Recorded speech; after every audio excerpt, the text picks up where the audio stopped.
Beginilah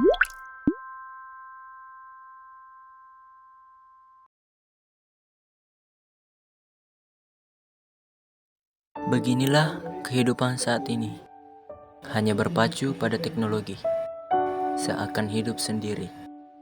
Sama seperti aku, setiap saat tidak bisa lepas dari alat ini, sampai tidak memperhatikan kanan kiri. Teknologi membuatku tak mengenal waktu.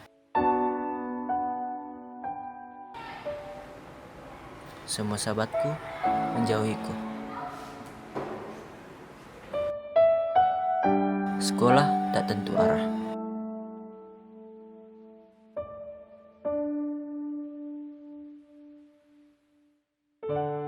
Orang tuaku selalu mengingatkanku tanpa lelah.